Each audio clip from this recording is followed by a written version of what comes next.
Good morning, South City. These are your daily announcements for March 5th, 2009. I am Dimple, and this is Diane. South City, we're counting on you. We need your help.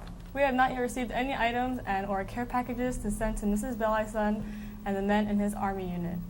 Give these soldiers a little happiness. They need to connect with us here in the U.S. Please donate items or any amount of money so that we can make their time in Afghanistan a little better. The list of items to donate were given to all teachers and they will be posted around campus. Please check your teachers. Donation boxes are in the Career Center, main office, B8, and the Teachers Lounge.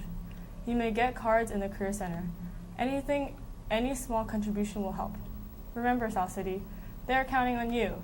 See Mrs. Bella if you have any questions. Late lunch laughs with advanced drama on Friday at 12:34 in the auditorium. Drama Club Thespian Troupe meets on today at lunch in M3. Attention GSA members, the GSA meeting this Friday, March 6th, will be canceled. We look forward to seeing you next Friday. Don't forget the Use Another Word meets today at lunch in C5. And see you there. Now we have a segment.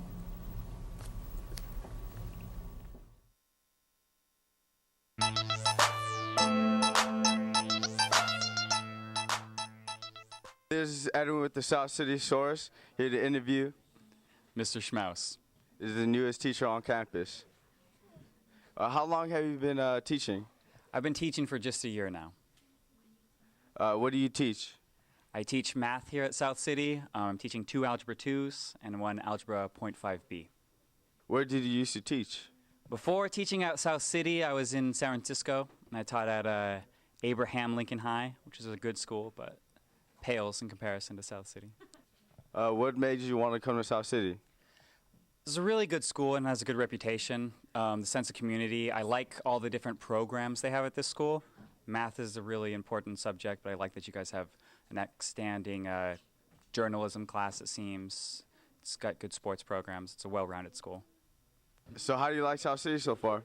South City's great. I love that the students are so personable.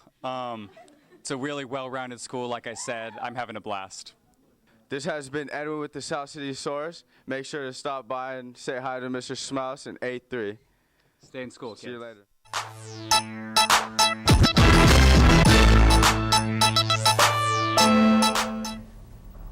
Attention seniors, due to a conflict with testing, the Senate meeting will be rescheduled to Friday, March 6th in the LIC after reading period.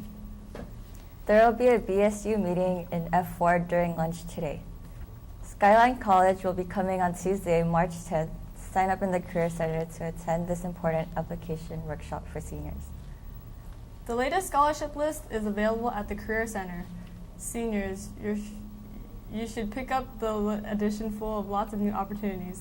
Some of the scholarships are due now. And now we have a segment.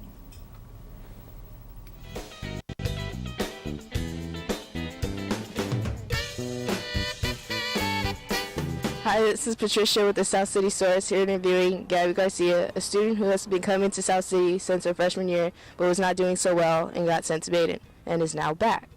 So, Gabby, how are you doing today? I'm pretty good. How are you? That's good, because, I heard students who usually go to Baden never come back. What is it that you did? Well, when I came here my senior year, my counselor told me if I didn't go to Baden, then I wouldn't graduate at all. And I really didn't want to go, but I had to go anyway. So when I went, I just did all my work. I got all my credits. I did 2 ROP classes, community service, and night school. Now I'm all caught up. I'm going to graduate on time. How did you feel when you found out that you had to go to Baden? I felt really dumb because the year before I was in AP History and English Honors. And the next year I had to go to Baden, so I felt stupid. But now I feel good because I did. No one really comes back, and I did, so I feel good.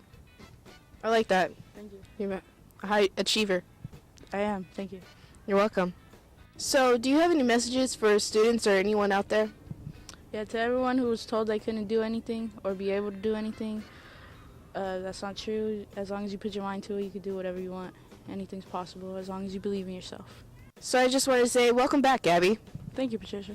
You're welcome, man. We will be seeing you on stage, right? Oh, we will. June 5th, 2009, 7 o'clock. Be there.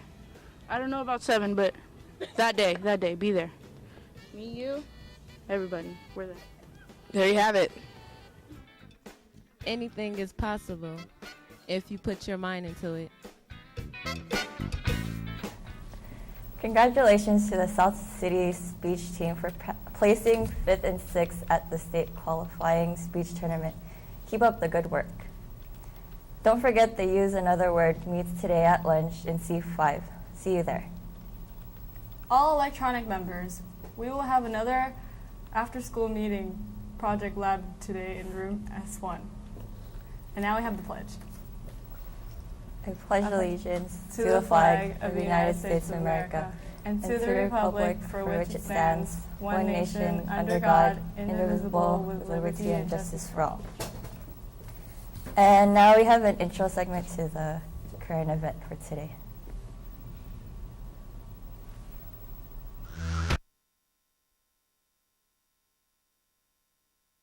Now, the recent storms have increased the Sierra snowpack for sure, but still not enough, according to some officials. The State Department of Water Resources measured the snowpack today. Thanks to 2 weeks of stormy weather, we are now about 80% of normal. It's getting there, but officials insist that is well below what's needed to replenish water supplies. Get them to shovel out my driveway. That brings us to tonight's good question. How does the state measure the annual snowpack, and how accurate is it? I actually did what we call the Kern survey. Yeah, it's about 10 days. It's about a 120-mile loop. Frank Gerke has been walking and skiing and snowshoeing through the Sierra every winter since 1987, measuring the snowpack for the Department of Water Resources. About 180 locations up and down the Sierra. March, it sags back to about 150. And then for April, we'll do, I think it's 230. From the Shasta Trinity National Forest down through the Bakersfield area, teams like Frank's hike into predetermined locations with a couple of simple tools developed more than 100 years ago. So the tools really haven't changed much. We've made incremental improvements. You know, now it's number one, it's aluminum. It's also in sections that you can take apart. Here's how it works. You jab the hollow tube into the snow until it bottoms out. That core is then measured for snow depth, and then it's weighed to determine the water content. Hydrologists say it's the only really accurate way to determine that season's runoff. 57. Gerke says he's struggled through snow 12 feet deep in some years, but still likes being the guy who tells you how much snow is in the mountains. My wife said, I know what you're going to look like when you're old, because you're just haggard. Send us your good question at cbs5.com. Did you know that Ken Bastida is from South San Francisco? No. Well, if you want to learn more about the water shortage that we're having, see the current events. Okay.